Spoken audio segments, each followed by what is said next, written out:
Alright guys, welcome back to VALORANT News. The World Championship is just around the corner, but many questions being raised as to what the rosters are going to look like going into next season, especially with many of the teams at Champions expected to make moves if they do not perform. Ye is apparently considering not just being a duelist next year, but also looking at the Sentinel and the Initiator role to ensure that he gets a good spot on a Tier 1 Americas franchise level team. He'd also consider apparently other options in other regions, but this is a big story in terms of where he might end up next season. Very much enjoyed to hear your thoughts in the comments below. Hit the like button if you enjoy. Subscribe if you're new as always. I'd greatly appreciate it. The World Championship is pretty much here. Fnatic, of course, is out there. Thought this is kind of funny, right? Looking at the the Reykjavik one. We had practice rooms look over the Northern Lights and the Brandenburg Gate in Berlin, and now GTA 5. And this is the view here from from their hotel, I suppose, the Durka and Co are staying. It's a beautiful stuff, and the event is getting underway very shortly. If you guys are attending, actually, there are some other things going on this weekend. So,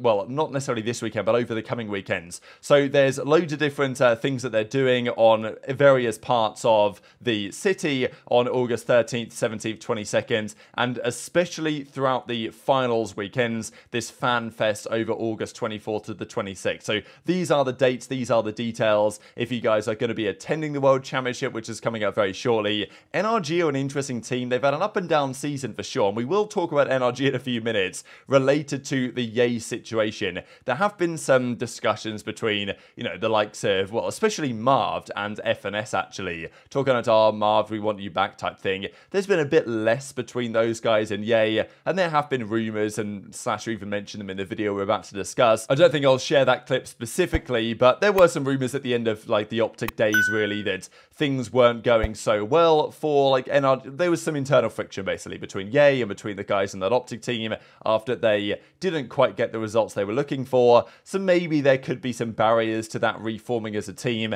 and it seems somewhat doubtful that NRG are just going to get Ye and Marved back and drop Ardis and Som and run it back again as Optic. There might be some problems with that, but we might see a world in which at least partially that could happen. But the rumor would really say that probably Ye is going to go to a different team that isn't teaming up with these guys again. It's probably not going to be Leviathan. It's possible maybe that he goes and join a team from the Latin American region, but it's probably more likely if he's not on an NA team, he's probably more likely to be on an EMEA team, to be honest, in Europe. But also this from Leviathan. So Onur, the coach, I believe he was on crew, was he not, the previous year, has been released by the roster. Now an unrestricted free agent looking for offers as a head coach or strategic coach in any region. So wishing him the best.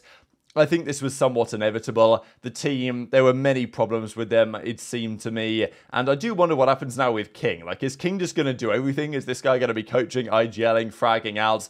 The guy is a superstar level player, I think. But yeah, this roster they had some problems, and some would argue they had similar issues at times to what crew experienced before. So I think probably inevitable that Onur was going to be moved on from this situation. But we'll see what it means going forwards, whether he can land another spot. Hopefully it's the case, because there's a lot of big name free agent coaches on the market right now. There's a lot of guys. I think even Engride, formerly TSM, is still looking for an opportunity over there. So lots of talk about where a lot of these coaches might land for next season, because there's a lot of them on the market as it stands. Let's talk then about this Ye situation. So the last few days, the big rumor has been that TenZ is not likely to remain on Sentinels next season as a player. He might still be on Sen as a content creator. He might go to a different team.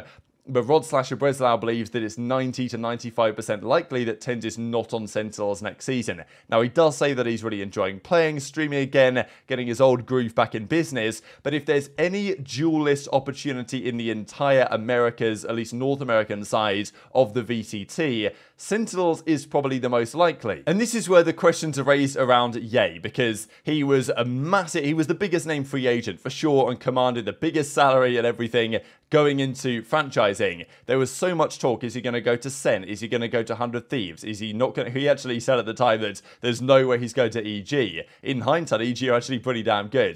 NRG could maybe have happened, but in the end, it was Cloud9. They paid the big money. They got him onto their roster, and then for role issues that potentially might have been masking some financial concerns, they released Ye, they released Vanity. Ye then went down to play on DSG. And it was a disaster, right? Ye didn't look good individually. His stock has been hurt to some extent, but Ye is still appreciated as a potential top player, especially as far as I'm concerned, with Chamber creeping back into the meta. We've seen in the last chance qualifiers, Chamber's pick rate has gone from basically 0 to something like 8 to 10%. That was the case at least in the Pacific side. Laz has been using him to great effect, and there are a few reasons why having your operator on the Chamber right now is potentially more viable on certain maps than it is having him on the Jet. So I think the Chamber, if he does have a bit of a resurgence, will obviously be quite good for Ye, but there's also the possibility that he doesn't even take up that duelist role. Because of all the teams in North America, there's not many possibilities as a duelist player. 100 Thieves, they probably will stick by Cryo, you would think. NRG, it's possible that he goes back there, definitely, but they seem to like Artis, and, you know, there have been a little bit of friction there with the end of the Optic days, let's say,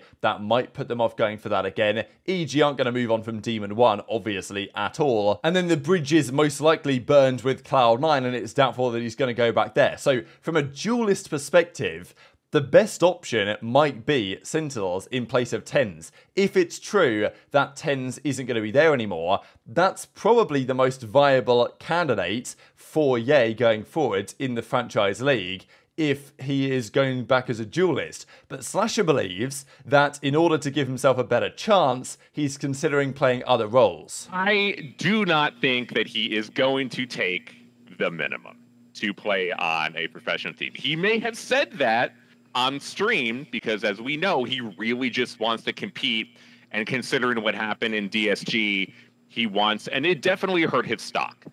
We don't have to bullshit about this. Everything that happened in DSG between their entire loss streak throughout the season, him not playing well, and the other issues that he had between the other members of the team did lower his stock from what was the #1 free agent, most likely out of 2022 coming in 2023, to definitely a top tier player right now, but not the #1 free agent in the world from where he was last year. However, his stock hasn't been lowered that much. So although he says he will take the minimum, that is not a realistic scenario. He is still going to command top dollar from the teams that he will sign with. And so I have heard some stuff and some information about him. First off, he is willing to sign to a team not to play as duelist. He is willing to sign as an initiator or even a sentinel to get on a tier 1 team. And I think this is a really big deal because the amount of spots that are open for duelist right now is not that high. But there aren't a lot of options open due to we're going to have Aspis more than likely as a free agent. Who knows what's going to happen with TenZ, even though I really think that he's going to be gone from Sentinels. So how would you guys perceive this going, especially as Slasher says that Ye is willing to switch to either Initiator or Sentinel, which is, those are a lot of different roles. And as, I believe Sean Gares pointed out, it's pretty rare, like old school CS players, there aren't many of them that have really done the Initiator successfully at all. So this is quite ambitious for Ye, but still, Ye's stock is at a point where he has enough credit in the community that people would still give him the benefit of the doubt to do a good job, I think, on these roles. And I think he would do a good job. There's probably a chance that he joined a team as an initiator, as a sentinel, and then over time, they end up sticking him on the duelist, right? Or he plays the chamber or something like that, which is definitely possible. But I think it does open the door for Ye to go to a wider array of teams. Because as we've said, maybe it's only sentinels instead of TenZ, if we even believe that that whole TenZ story is true. And then in addition, there were all the talks that Aspas might be stepping in there because, they've got Sassy Pancada. So it's not clear at all. And I think Ye probably realizes that to be on a team that he really wants to be on in the Americas, North American VCT Tier 1 size, coming into play the duelist is not necessarily a guaranteed success. So therefore he's got to look at other options. He's made it very clear. The other day, this came out 23rd of July, I just want to play at this point. Now he did say that he's happy to accept the minimum at the time. I'm sure his agents wasn't happy to hear this because it doesn't necessarily put yourself in the best bargaining position. But as such, he says he doesn't expect Ye to have to take the minimum. He's going to have enough, clout in some respects to have a better showing than that in terms of what he's going to be making. But still, there was a talk between Matthew Elmore at Cloud9. Did he say league minimum? Like, we just might have to run it back type thing. So maybe they could work it out with Cloud9. But seems a little bit doubtful that C9 would go in for Ye again, knowing how things went previously. And as I say, I do think the resurgence of Chamber to some degree will have potentially some impact on how people perceive Ye going forwards, because Ye on the Chamber was, of course, an absolute menace, and with Chamber slowly being realised again as a potentially viable asset, then Ye becomes even more valuable, potentially, to teams that might be considering him. So definitely intrigued to your perspective on this one in the comment section below. And of all of these rosters, there was also talk as well, could he go to EMEA, could he go to the Pacific? Certainly that could be the case, and if he doesn't get a good offer from any of these teams, maybe that will be the case. But I would expect that a team like 100 Thieves, I don't know what their plans are for their roster next season, whether they're going to drop their salary significantly, but Ye has said that he's happy to play for the minimum, and if Cryo's going to be there as the duelist, maybe there is a world in which Ye could find his way on 100 Thieves and it actually makes sense for both parties on a different role. Whether Ye would be great at those roles, I don't know, but I think that the teams for now would give him the benefit of the doubt, and that's probably his best bet to get back into the VCT Tier 1 in the Americas side. So very much intrigued to your perspective on this one in the comment section below. Would he team up with Zekken potentially over at Sentinels, because they are making potentially big moves this offseason as well? You'd think that Zekken would stay, but if they're going to do the Sassy Pancada thing and potentially bring in Aspas as well, then you wonder whether, they're actually going to go the full Portuguese route, which would be, or Brazilian route, Portuguese speaking, which would be strange for Sentinels, and I highly doubt that's going to be the case, to be honest. But I guess you can't rule anything out at this moment in time. Hit the like button if you enjoyed, subscribe if you're new, take care, and I'll see you next time.